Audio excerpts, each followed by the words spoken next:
Now less than 3 weeks. Less than 3 weeks until we head to the polls to vote in the 2022 federal election. We've covered Lyons, we've covered Bass. Now it's time for Braddon. And we'll hear from Labor's candidate for Braddon, Chris Lynch, in the coming days. But right now, we've got the incumbent member for Braddon, the Liberals, Gavin Pearce, joining me live on the line. Gav, good morning, mate. Thanks for your time. Welcome back to Tasmania Talks. No, always good to be with you, Mike. And who's counting? 3 weeks. Oh, yeah, good heavens. Yeah. Oh, yeah. Now, we've spoken a number of times over the past year or so of your term, but before we get into things, for those that may not know or just know you as their federal member, tell us who is Gavin Pearce. Tell us a little bit about yourself.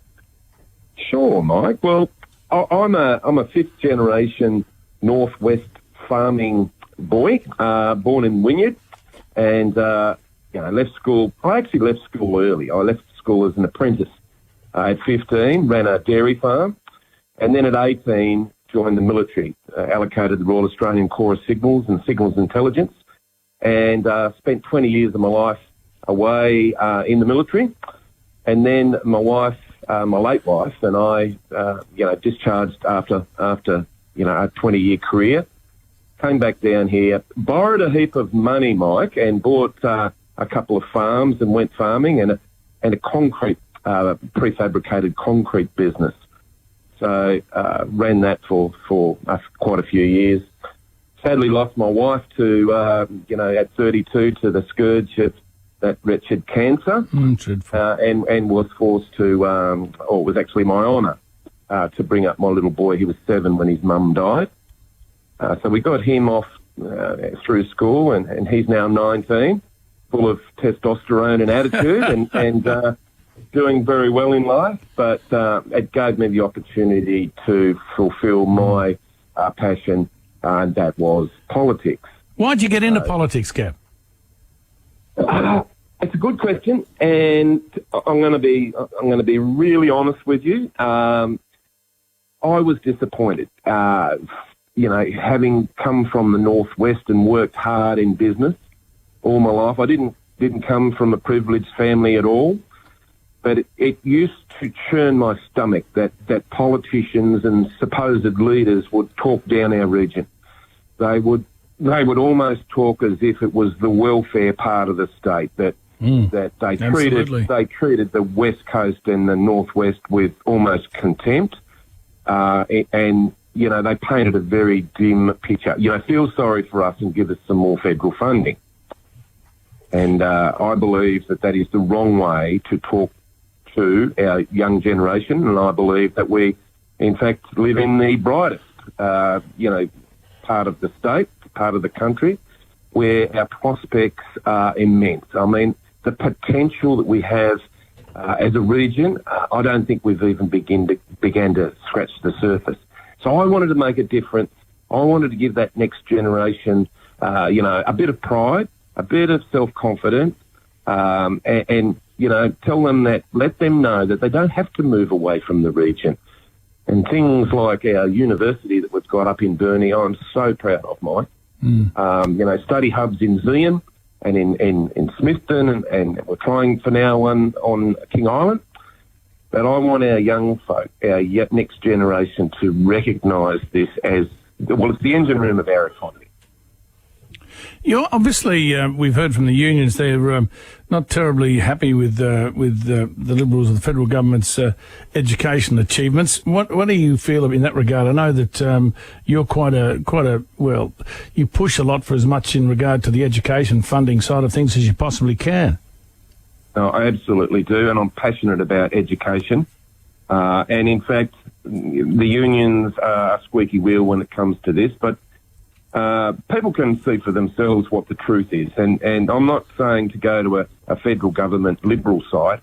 I'm saying go to the department site. And if you just type in schools funding estimator into any search engine, that will give you the independent education department figures on funding for your school. So whether it's Latrobe High, whether it's Nixon Street Primary, Montello Primary, Smithton High, all of these schools, you will see clearly have received an increase in funding year upon year, and any suggestion to the otherwise is not the truth. We're continuing to increase Our funding is growing by 115.3% since 2013. But have a look for yourself. School funding estimator. It's a totally independent departmental site, and people can see for their own eyes. Now, Gav, you've held the seat of Braddon since you won the last election back in 2019, but the last three federal elections in Braddon have seen the incumbent MP defeated. Does this worry you? I can only speak for myself, Mike, but I've worked my guts out since I got in from the very first day, and people will see that coming back as funding and projects. We've rolled out well over 700 projects. Well over $1.23 billion has come in to the electorate of Braddon in the last 3 years. This is the second highest federal investment anywhere in the country, and I'm often taken to task on that. But we've invested in just our infrastructure alone. We've put $113 million into irrigation and $90 million into Tas freight equalisation to make that expensive piece of water that is Bass Strait. Try and level the playing field there. We've put $60 million into the highway upgrades from Marrawa to Wynyard, $64 million into the shiploader in Burnie, $40 million into the highway upgrade in Cooey, $35 million into our West Coast Road. $6.5 million. If you've been to Penguin lately, Mike, and had a look at that great retaining wall that we've got along the foreshore there. Have indeed, and stayed recently in Devonport, went right way around that. Just love that I spend all my time, much as I can, wife and I, travelling the region. So, yeah, I did, and there's a lot of good work. I just need to ask you the question. I mean, I can see that you've enjoyed your role, but what are the negatives that you've found? You can never please all of the people all of the time, Mike, and I guess anyone in public life gets that loud and clear. I dislike dealing with bureaucrats. I don't do bureaucrats well. I'm a let's fix this issue up. I'm a person that is glass half full, and if we see an obstacle, then the farmer, pragmatic soldier in me tells me we just need to fix it and move around it. Whereas I often come to loggerheads with our bureaucrats who seem to delight sometimes in telling people how they can't do something rather than how they can. That frustrates me. And I must agree with you. I tell you, my frustration is sometimes with politicians' media teams. So they can just annoy the absolute beat. Anyway, the things they ask me to do, which I refuse to give, as you know, give questions out. I just ask the questions. So I'm with you on in that regard. But tell me something that you're out in the campaign trail. I mean, I've seen you're out everywhere. Tell us what they've been saying to you. I mean, as honest as you can.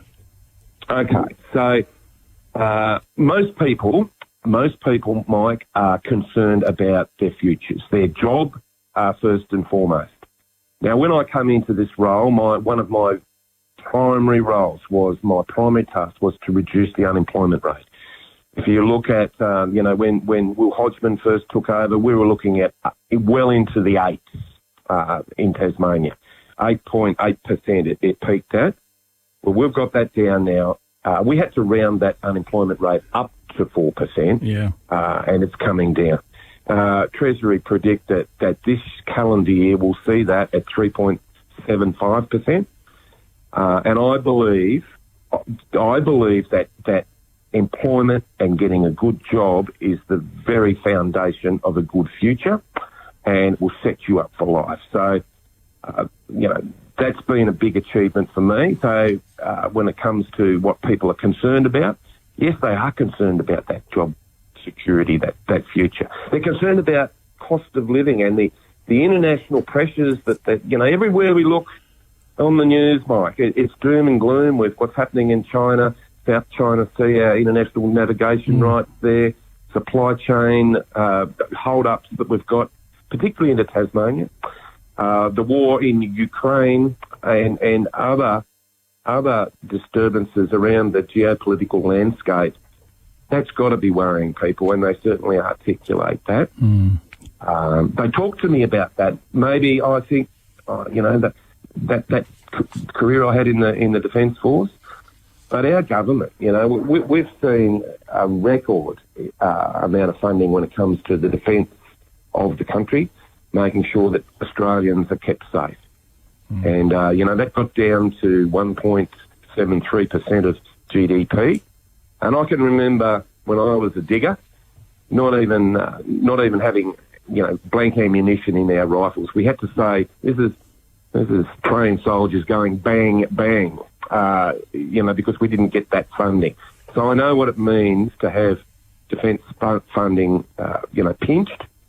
And I'm proud of the fact that we've spent well over 2% of our GDP, and we're getting a real capability. And we're seeing some of those, Mike, you would have noticed some of those defence contracts we're getting up on the northwest. Yeah, I've seen a few, which is good. I was going to say Elphinstone just as one great example there, yeah.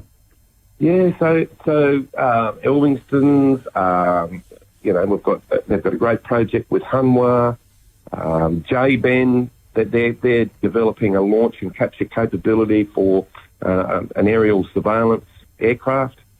Penguin Composites, Delta Hydraulics, and the list goes on and on. But these are all jobs, Mike. This is all, this defence, manufacturing gig is so important for the futures of our businesses. It allows them to, this is a new automotive industry in Australia, sovereign manufacturing industry. I'm so proud of it, and I'm so proud that we're seeing a lot of those contracts in our small business operators and our advanced manufacturers right here in Tassie. And something else I wanted to talk about a bit more local. My wife got stuck in a very black zone mobile in regard to a mobile phone reception at one stage when we lived on the West Coast, and you think, oh, here we go again. But where I was pleased to see, you're sort of supporting or helping fund, I believe, 4 new mobile black spot towers with improved broadband services through the Coalition Government's Regional Connectivity Program. Some good news there for those that have black spots, and there's a fair few still around. Yes, and one of our issues, as you would be, you're from the West, you understand the indivisibility issues that we have. We're dealing with a communications infrastructure that works on line of sight. And, some of our country, particularly down the West Coast, and once we push into the regions, then that's difficult. So, again, just this weekend, $4.9 million was invested into new Telstra macro mobile sites, as well as fixed wireless networks around the region. They're in a number of spots, Boat Harbour, Port Ladder, Tagari, Marrawar, quite a few of the, and we've already done Tulla. You would have been probably referring, in Tulla you couldn't get any. No, not at all. Well, they've now got a tower that I funded last time. That means that the good folk of Tulla, and as they're going up Mount Black, they can still get good mobile phone coverage. So it's important, and it's a huge job. We'll continue to do this. We'll continue to roll these out. We've seen 130 of these projects, and they've all been in rural and regional and remote communities. So, I'm proud of it. And the other thing we need to think about is it's a direct force multiplier when it comes to the effectiveness of our small businesses. So if you're a trucking operator or a forestry operator or in my case a farmer, the data transfer that we require in those industries now is incredible. So we need communications infrastructure systems that will cope with that transfer of data as industries grow and become more effective, Mike. And tell me, something else that's important to families is childcare. And I know that, tell me about the Wynyard Childcare Facility. There's a pledge there. So I went in there the other day and spoke to a couple of the kids. They took me to task. They want, they love going off to childcare. In fact, my little 10-month-old girl goes in 1 day a week. But we understand, we recognise the importance of having access to childcare, particularly for mum as she goes back to work, mum or dad.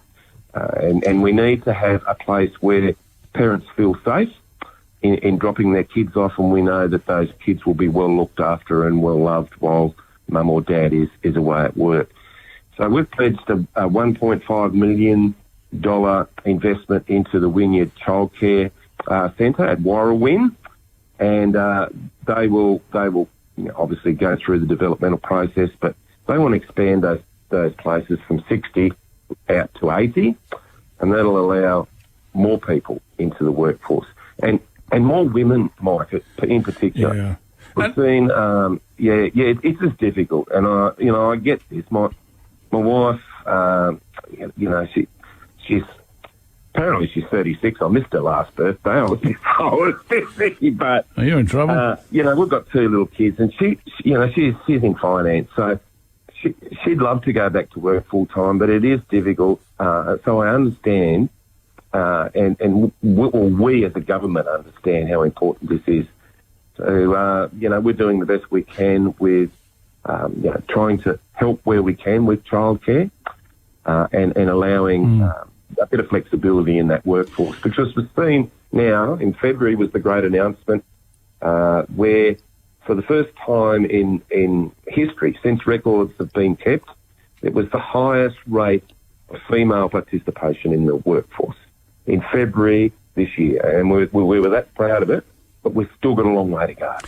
I want to talk also because coming from obviously the West Coast, mining is so terribly important, and I know that UTAS is receiving regional research collaboration funding, the coalition government investing more than $3.5 million in the University of Tasmania to build capacity in research, training and environmentally sustainable production of critical metals. And I think that's important, the critical metals.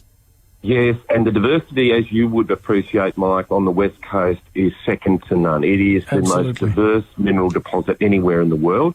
Lead, copper, zinc, nickel, silver, gold, aluminium, iron ore, hematite, tin, bauxite, magnetite, tungsten, cobalt, fluorite, silica, and the list goes on and on. But as well as that, we've also got a number of rare earths and critical minerals, scheelite being one of them, scheelite and magnetite. So scheelite is the hardest metal known to mankind. Its hardness is second only to that of diamond. And, we've got deposits of that in the Kara mine, and as well as that mine that we opened recently on King Island with the Dolphin Project at Grassy. So this collaborative, initiative that we've got with the University of Tasmania allows quite high-level training. So our geophysicists, our geologists, working with mine operators to ensure that we can extract that ore body, that critical mineral out of the ground with the minimum disturbance to the environment.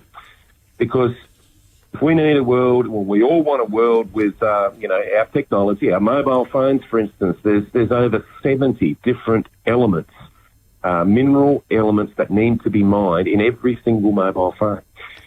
We all want an EV one day, an electric vehicle. Well, there's 80 or 90 kilograms of copper in every electric vehicle. So in order to get that 80 to 90 kilograms of copper, that's 140 tons of iron ore that you need to, of ore that you need to extract in order to extract the copper. So we all want these things, but if we're going to live in a clean world, then we need to mine them. That product needs to come from somewhere. And, this is a balance between, extracting those, and the options aren't really there. I mean, we can do that responsibly here on the West Coast with some of the highest and most rigorous environmental, rules and regulations that we can put around this, world's best practice, or we can source it from, the People's Republic of Congo, where they use child slave labour and pollute rivers, and we don't want that. I might, if I can, quote the editorial from The Advocate in regard to mining, and it says it's well written. It says it may be a small victory, but when so much is on the line, any win is welcome. The importance of the MMG Rosebery mine to this region cannot be overstated. Providing work for 500 employees and contractors, the mine supports a great many families, not only on the West Coast, but across the wider Northwest.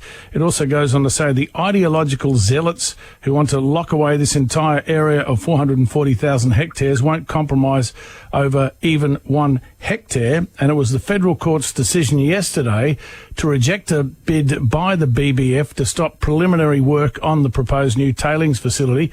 It's certainly a welcome win for the region. And when you come from that area, MMG are a fabulous company. I don't care what anybody says. Yeah, I agree with you wholeheartedly, and I'm beside them every step of the way. You know, Steve Scott down there, I have a lot to do with. And, this is the other thing that we need to consider, Mike. He's the general manager, by the way, of Rosebery Mine, yeah. Yeah, so, Bob Brown, I don't want to get him one win down there because he'll see that, who knows where he'll stop. But 500 jobs and the lifeblood of Rosebery, as well as all those subcontractors, these are real families, Mike. Absolutely. They've already threatened that since they received that news from the federal court that they were going back to protesting. Well, again, there are young people down there, young men and women operating dangerous pieces of equipment, and they've got to put up and have that on their conscience every day that they go to work worried about protesters being there. Our police force, they've got to drop what they're doing and go and unlock a protester that's chained themselves to a piece of machinery. It's not on. And I'm as I said, I'm supporting Rosebery Mine and MMG, 100% of the way. Look, appreciate your time this morning, Gavin, and the best of luck. I mean, you're in the seat. Is there anything else that people of Braddon need to know from you, Gavin, before we finish up?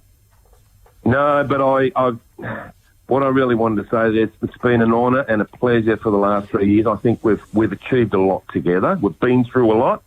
And we've still got a lot to go. So now's not the time to take the foot off the accelerator. And I think we're in a really good place to see another 3 years, Mike. So look forward to it. Gav, good to talk to you, mate. Gavin Pearce, Federal Liberal member for Bass. Thanks, and maybe we'll have a chat in the near future. Love to, Mike. Love to. Good on you, mate. Gav Pearce, your thoughts are most welcome, of course, as per usual. 1300 00 1012. Our text line goes crazy. 044830 1012 with Tasmania Talks.